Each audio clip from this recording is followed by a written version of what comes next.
Salam sejahtera bagi kita semua. Apa kabar di hari ini? Diharapkan kalian semua dalam keadaan sehat-sehat dan senantiasa dalam berkat dan lindungan Tuhan.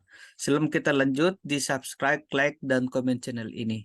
Dan untuk mata pelajaran ekonomi IPS kelas 10 kurikulum Merdeka, kita akan bahas di kegiatan ekonomi dan kali ini kita akan bahas tentang distribusi dan konsumsi sebagai kegiatan ekonomi.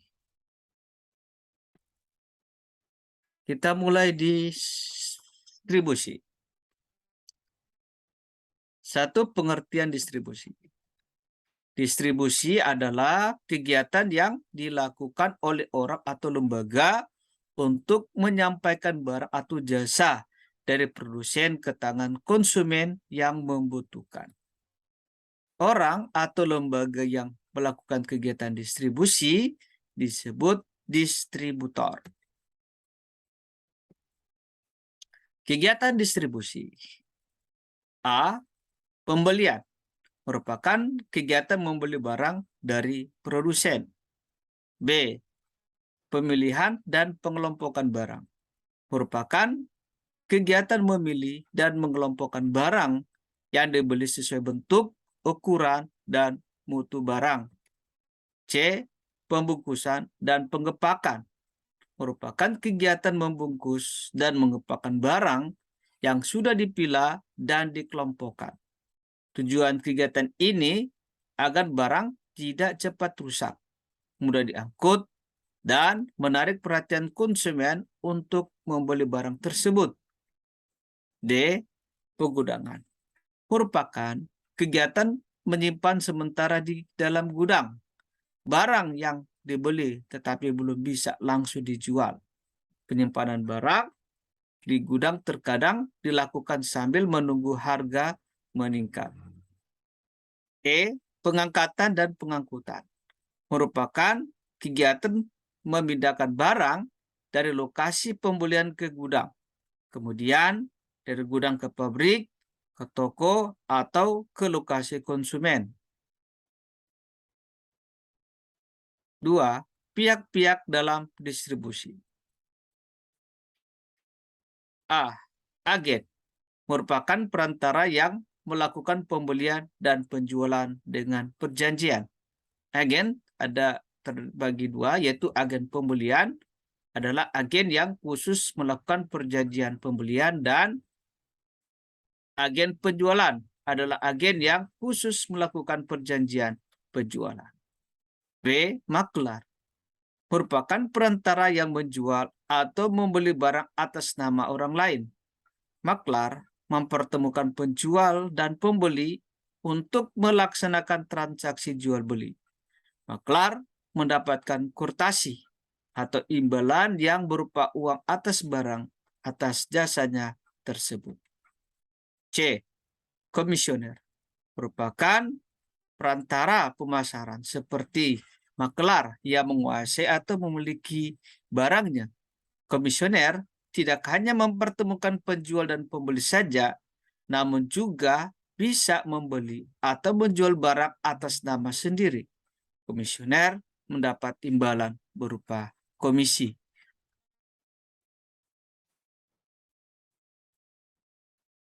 D. Importir merupakan badan atau perusahaan yang membeli barang-barang dari luar negeri untuk dijual di dalam negeri.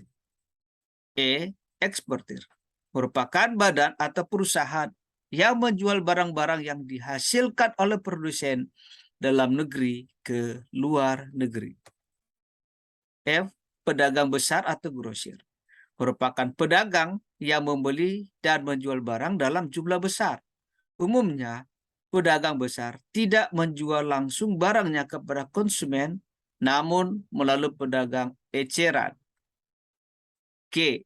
Pedagang eceran merupakan pedagang yang membeli barang dari produsen atau pedagang besar, kemudian menjual barang tersebut kepada konsumen. 3. Faktor-faktor yang mempengaruhi distribusi. Produk. Produk berkaitan dengan objek fisik yang dihasilkan perusahaan. Beberapa faktor yang perlu dipertimbangkan antara lain nilai barang, besar dan berat barang, mudah rusaknya barang, dan keluasan lini produk. Pasar. Saluran distribusi dipengaruhi pola pembelian konsumen. Beberapa faktor yang perlu diperhatikan antara lain jumlah pembeli, letak geografis, jumlah pesanan, dan kebiasaan dalam pembelian. Produsen. Beberapa faktor yang perlu dipertimbangkan dari segi produsen antara lain pendanaan, pengalaman dan kemampuan dalam distribusi, pengawasan saluran, dan pelayanan yang diberikan. Perantara. Faktor yang perlu dipertimbangkan antara lain pelayanan perantara, keuangan perantara, sikap perantara terhadap kebijaksanaan produsen, volume penjualan, dan ongkos penyaluran barang. 4. Mata rantai distribusi. Mata rantai distribusi adalah cara yang ditempuh atau digunakan untuk menyalurkan barang-barang dari tangan produsen ke tangan konsumen. Mata rantai itu sangat panjang, 2 panjang, 3 agak panjang, 4 pendek, dan sangat pendek atau langsung. Mata rantai saluran distribusi. Nah, seperti ini ya. Jadi ada sangat panjang yang ini dari produsen sampai konsumen ya. Banyak ada agen tunggal, agen subagen, grosir, pengecer sampai kepada konsumen akhir. Nah, panjang dari produsen, agen, subagen, grosir, pengecer, konsumen akhir. Agak panjang produsen, agen, pengecer, konsumen akhir. Pendek, produsen, pengecer, dan konsumen akhir. Dan yang terakhir sangat pendek atau langsung, jadi dari produsen langsung ke tangan konsumen. Nah, kita masuk di konsumsi. Pengertian konsumsi dan tujuan konsumsi. Konsumsi adalah kegiatan yang bertujuan mengurangi atau menghabiskan faedah suatu benda, barang, dan jasa dalam rangka pemenuhan kebutuhan. Ciri-ciri benda-benda konsumsi. A. Benda-benda yang dikonsumsi adalah benda ekonomi atau benda yang untuk memperolehnya diperlukan pengorbanan. B. Benda yang dikonsumsi ditujukan untuk memenuhi kebutuhan hidup. C.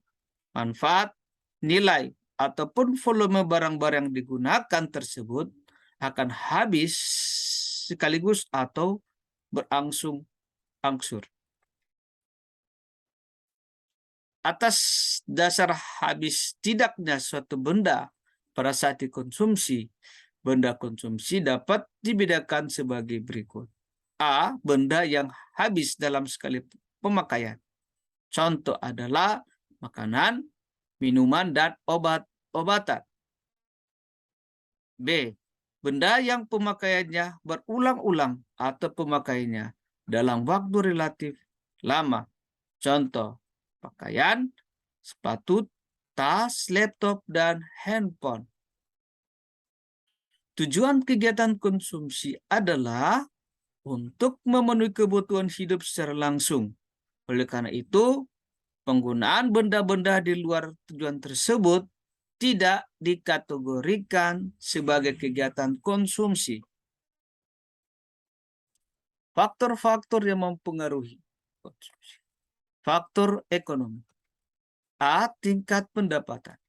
Semakin tinggi pendapatan seseorang, semakin banyak jumlah dan jenis barang yang dikonsumsi.